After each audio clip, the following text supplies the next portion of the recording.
The morning they sentenced him, it rained. Not dramatically, not the kind of rain that announces itself. A grey, persistent drizzle that had been going since before dawn. The kind that soaks through a jacket slowly enough that you don't notice until you're already cold. Ryan Cole stood outside the courthouse in it for a moment before his lawyer touched his arm and guided him inside. He was 31 years old. He had a daughter who was 4. He had a wife named Dana who had driven him to the courthouse that morning and who was sitting in the 3rd row of the gallery in a blue coat he had bought her for Christmas 2 years ago. He did not look at her when they read the sentence. 8 years. He would be eligible for parole at 5. It had started the way these things usually start. Not with a decision exactly. More like a series of small decisions that each seemed manageable at the time, and that only became visible as a pattern in retrospect, when the pattern was already complete, and it was too late to revise it. He had grown up in Akron, Ohio, the son of a machinist and a school administrator. Good people, steady people, people who showed up and kept their word and expected the same from the world, which the world provided, more or less, until the plant where his father worked closed in 2003, and his father spent 3 years being steady and showing up at a job that was no longer there. Ryan had watched that. He had been 16 when the plant closed. He had watched his father get up every morning and go out and come back in the evening, changed in a way that was hard to name, but impossible not to see. He had watched his mother add shifts. He had watched the small calculations that governed everything in the house. The heating, the groceries, the delayed repairs. He told himself he would never be in that position. That was the decision that preceded all the others. The decision to never be in that position, made by a 16-year-old watching his father's steadiness collide with the world's indifference, had a logic to it that felt like self-preservation. What it actually was, though he would not understand this for years, was fear dressed up as ambition. He did reasonably well in the legitimate world for a while. Community college, a sales job, a better sales job. He met Dana at 24 and married her at 26, and they had Lily at 27, and for a stretch of 2 or 3 years, he was living something close to the life he had intended. Then the company he worked for downsized. Then the next one did. Then a man he knew through a mutual friend mentioned an opportunity that required very little explanation and no paperwork and paid in cash. Ryan knew what it was. He said no the first time. He said yes the second time. He would spend a great deal of time in the years that followed trying to understand that moment, trying to locate the specific place where he crossed a line, because he was the kind of man who needed to understand things rather than simply accept them. He eventually concluded that there was no single moment.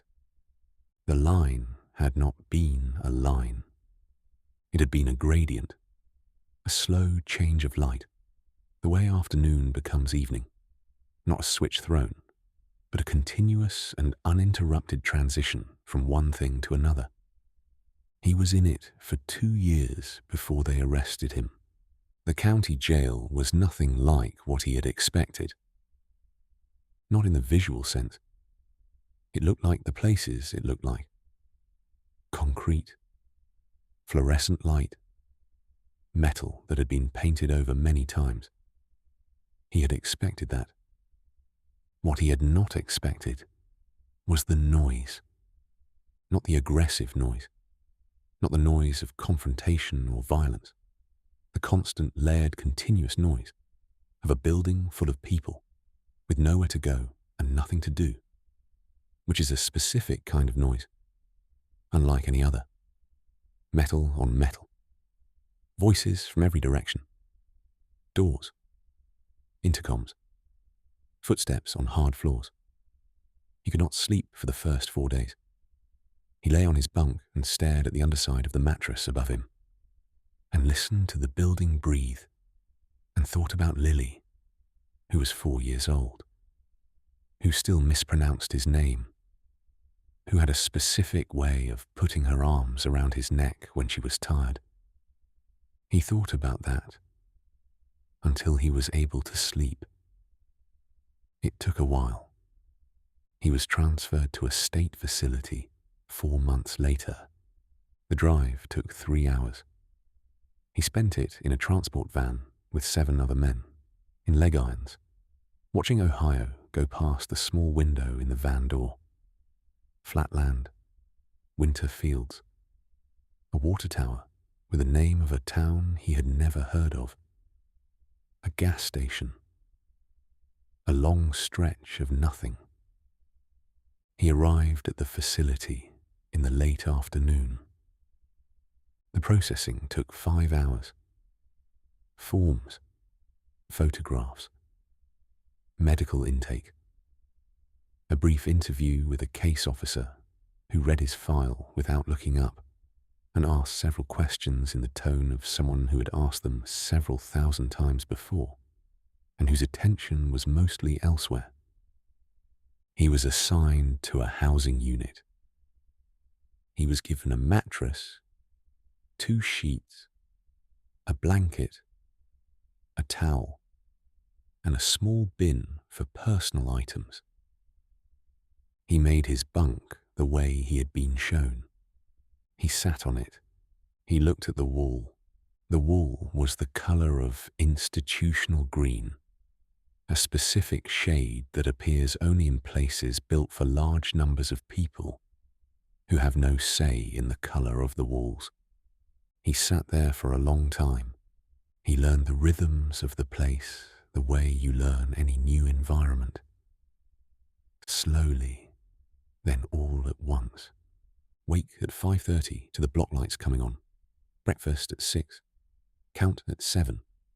Depending on the day, work assignment, programming, recreation, or simply time in the unit. Lunch, afternoon count, more time, dinner, evening count, lights out at 10. Every day. The sameness was the thing he had not anticipated. He had thought of prison as a place of danger. And there was danger.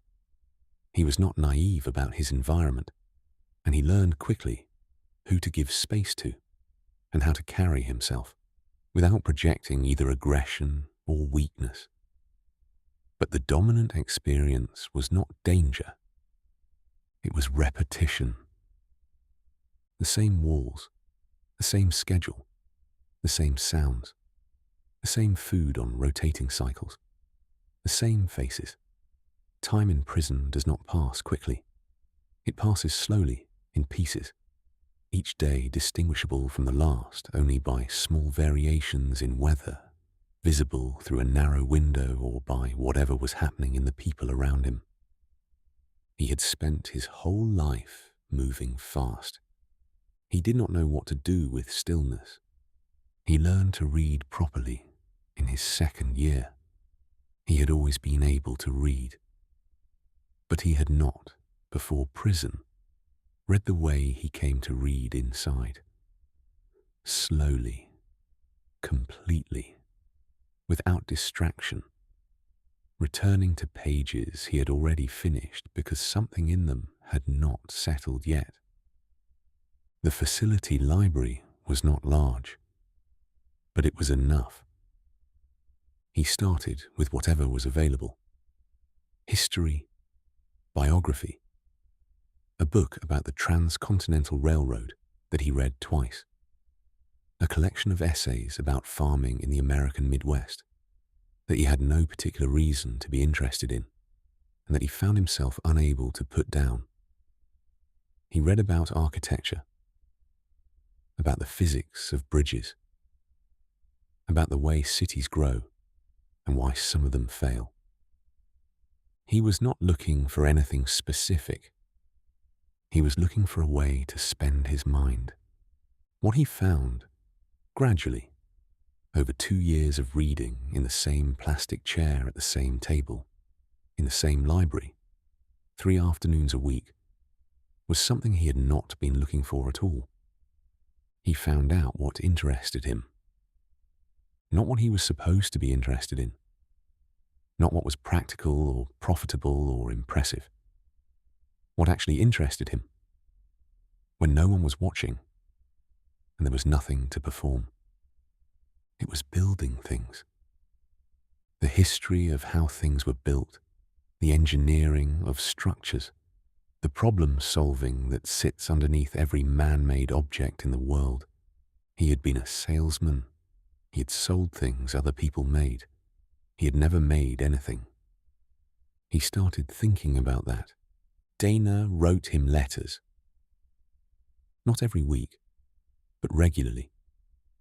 Long letters, written in her handwriting on notebook paper, describing Lily's life in detail. What she said, what she was learning in school, what she had decided she was afraid of now, and what she had stopped being afraid of. She wrote about her own days without editorializing. She was working at a medical billing office. Her sister was helping with Lily on the days the schedule didn't work. She had painted the kitchen. He wrote back. His letters were longer than hers.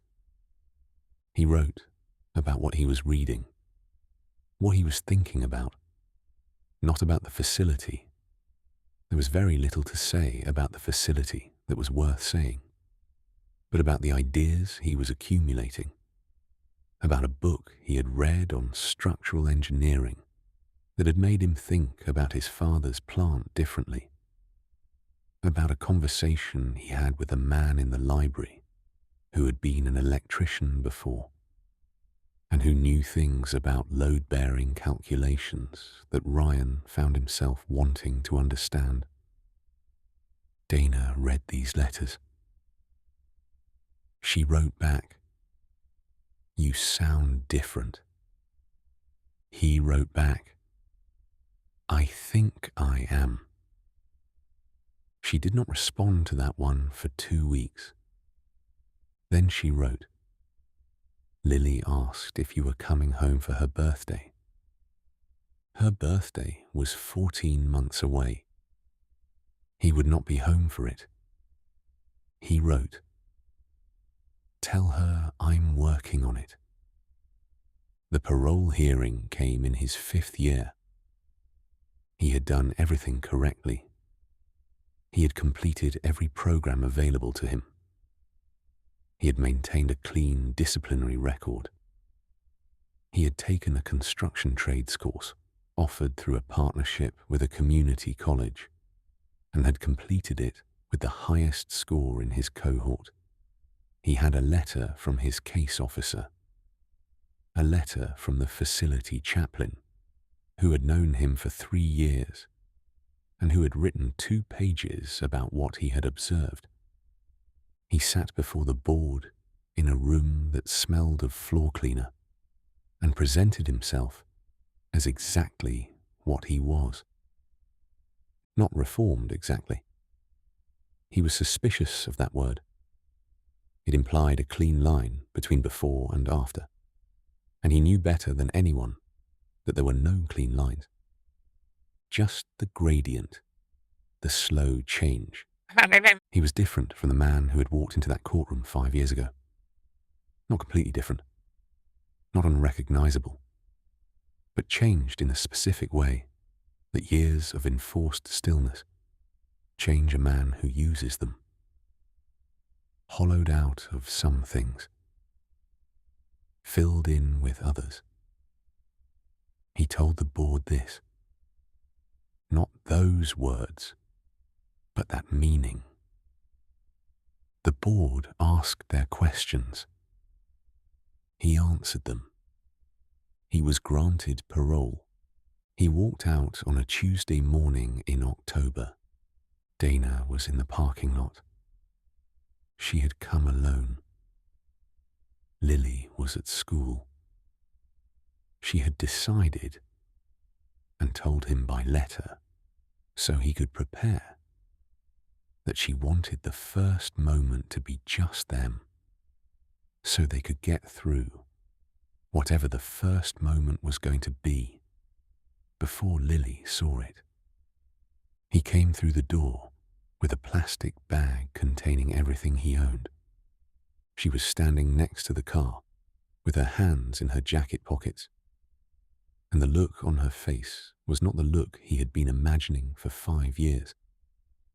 It was more complicated than any single expression. There was love in it. There was also something older and more tired and more honest. He crossed the parking lot. They stood in front of each other. "Hi," she said. "Hi," he said. They stood there for another moment. Then she stepped forward and put her arms around him, and he put his face against her hair, and they stood in the parking lot of a correctional facility in October in Ohio, and neither of them said anything. The sky was very blue. He noticed that the sky was a specific blue that he had been seeing through narrow windows for 5 years, and which now, without any frame around it, seemed almost too large to look at directly. He kept looking anyway. Lily was 9. She had been 4 when he left.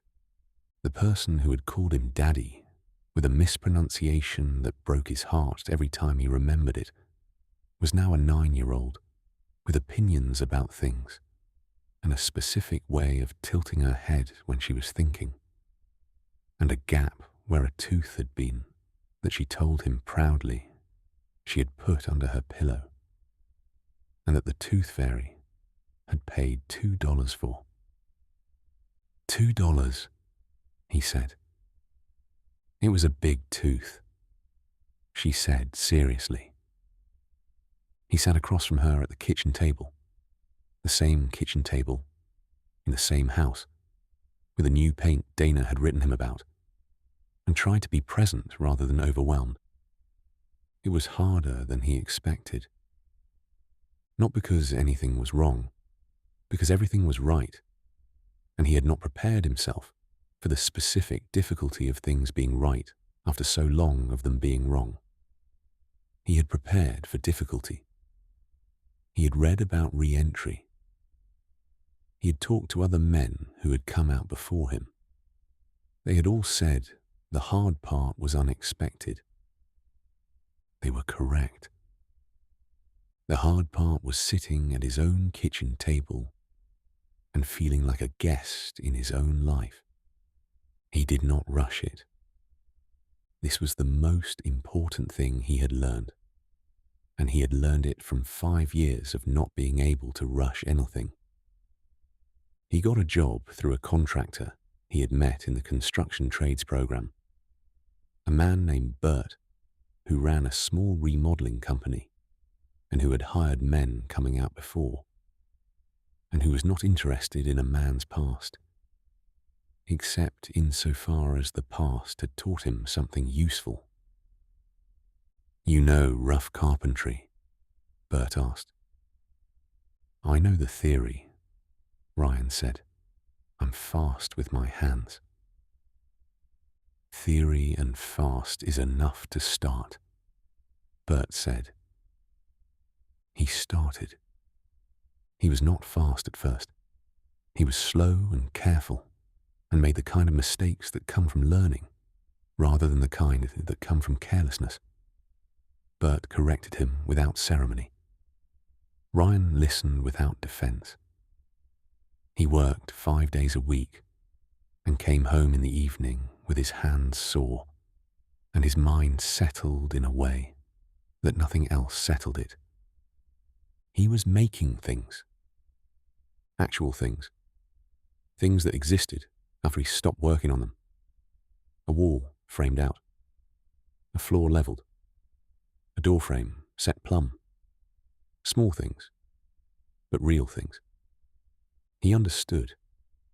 Doing this work, something he had not been able to articulate before. He had spent his whole adult life selling things that other people had made. He had been good at it, but he had never been proud of it the way he was proud of a door frame he had set correctly. There was a difference between moving things and making them. He understood that now. Dana watched him carefully that first year. Not suspiciously, carefully. The way you watch something that matters when you have learned, expensively, that things that matter can change. He understood. He did not resent it. They had hard conversations. Not many, but honest ones. About what the 5 years had cost. About what trust looked like now. Not the trust they'd had before, which had been the unconsidered trust of early marriage, but the more deliberate kind that had to be built rather than assumed. She was clear with him. She said, "I'm not going to pretend the last 5 years didn't happen. I'm not going to pretend I'm not still working through them. But I'm here, and I want to keep being here. And the only way that works is if we're honest with each other in a way we weren't before." He said, "Yes." He said, "You're right." He said, "I know what I cost you, and I'm not going to spend the rest of my life apologizing, because that doesn't help either of us. But I'm going to spend the rest of my life earning it back." She looked at him for a long time. "Okay," she said. That was enough. It was more than enough. Lily warmed to him slowly.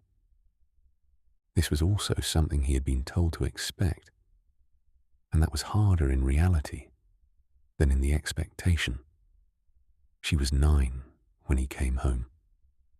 She was old enough to know that something had been wrong, young enough that the details were fuzzy, smart enough to feel the complicated texture of her own feelings about it without being able to name them.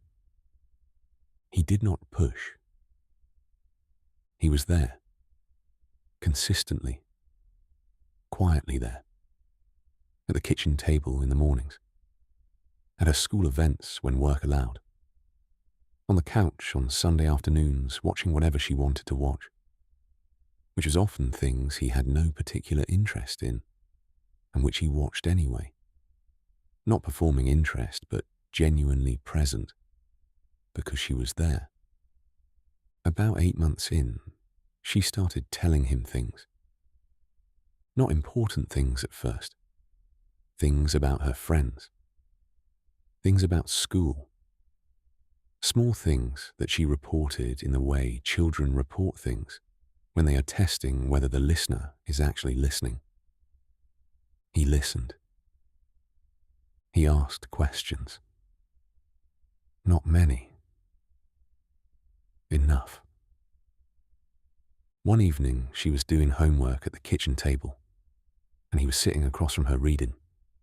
He still read the way he had learned to read, slowly and completely. And she looked up and said, "Dad." He looked up. "Did it suck?" she said. He considered this. "Yes," he said. She looked at her homework for a moment. "Are you glad you're home?" "More than anything," he said. She nodded, as if this answer was satisfactory, and went back to her homework. He went back to his book. Something shifted that evening. Nothing he could have pointed to specifically. Just a slow change. Again, the gradient. In his second year out, he got his contractor's license. Bert had pushed him toward it, then helped him study for the exam, then driven him to the testing center himself. Ryan passed on the first attempt. He was not suddenly independent. He kept working for Bert, who promoted him to site supervisor for larger jobs. But the license was a thing he owned, a credential that said he knew something, that he had demonstrated competence in something, that the thing he had learned in a library, in a state facility, and then applied with his hands for 2 years, had become official. He called his father that night. His father, who was now 68 and retired, and who had carried the weight of what Ryan had done in the careful, silent way of a man who does not know how to set something down, but will not say so. They talked for a long time. About the license, about the work, about Lily, about his mother, who had been sick and was better now, about Bert, who his father thought sounded like a good man. At the end of the call, his father said, "I'm proud of you." Ryan was sitting on the back porch. The yard was dark. He could see the lights in the neighbor's window. "Thanks, Dad," he said. There was a pause. "I mean it," his father said. Ryan knew. He thought often about the 16-year-old who had watched his father come home changed. The boy who had decided, with incomplete information and a fear he couldn't name, that he would never be in that position. The irony was not lost on him. The decision he had made to avoid poverty and vulnerability had led him through a door that cost him far more than poverty ever could have.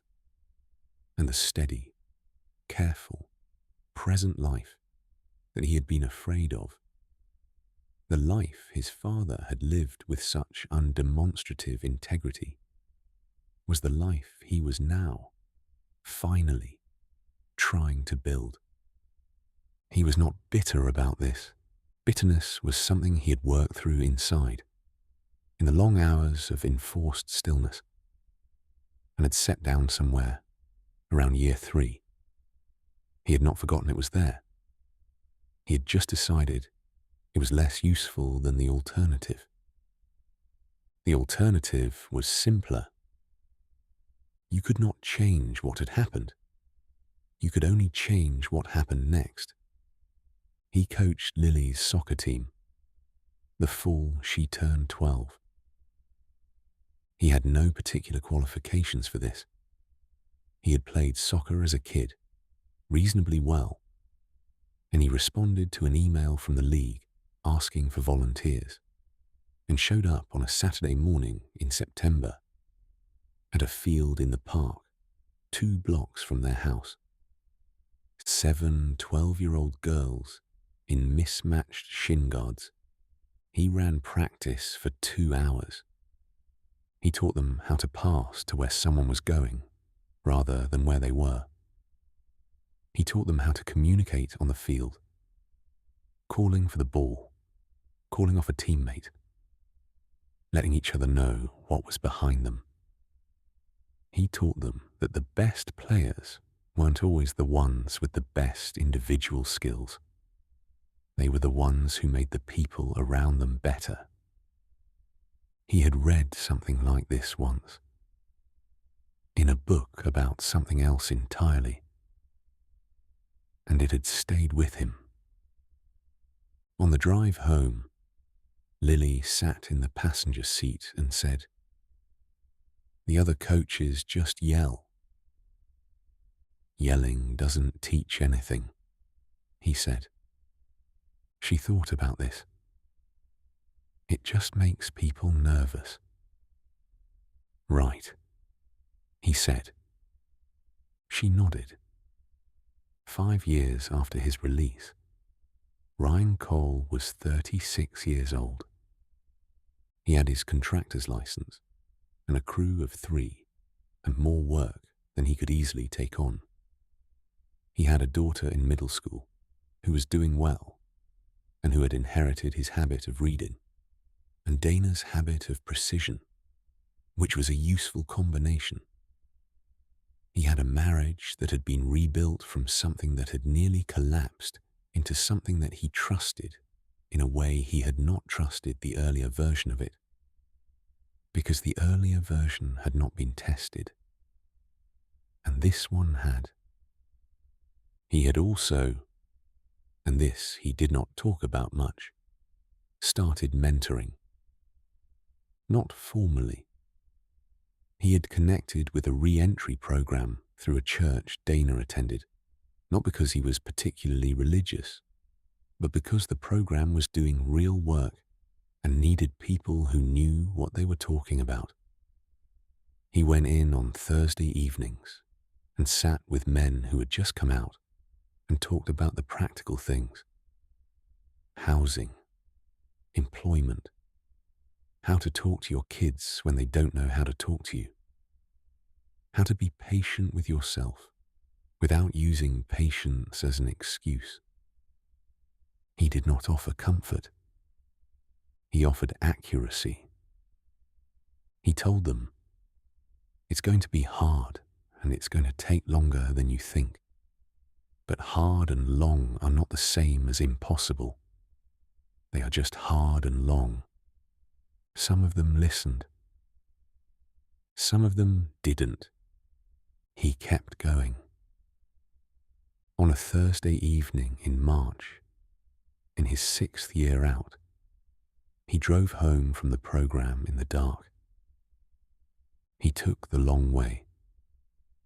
Not for any reason, just because the route went past the park and the park at night in March. With the lights off and the fields empty and the trees not yet leafed out, had a particular quality to it that he liked. He slowed down when he passed the soccer fields. Lily's team had won 4 of their last 6 games. He had been coaching for 3 seasons now. He drove through the park and turned onto his street and pulled into the driveway and sat for a moment before going in. The lights were on in the house. He could see the kitchen through the window, the pale yellow of it, the counters they had redone last year, the table. Dana was at the table. Lily was at the table. From outside, in the dark, it was just a rectangle of light. Just 2 people in a lit room. Nothing more than that. It was everything. He sat in the car a moment longer. He was not a man given to ceremony. He had learned in 5 years of an enforced abundance of time that meaning does not require ceremony. It requires attention. He paid attention. Then he got out of the car and walked up the front path and opened the door and went inside. The house smelled like dinner. Lily looked up from her homework. "Hi, Dad," she said. "Hey," he said. He sat down at the table. He was home. The road doesn't have to be short to be worth walking. The people waiting at the end of it don't care how long it took. They care that you came. Rest now. You're home.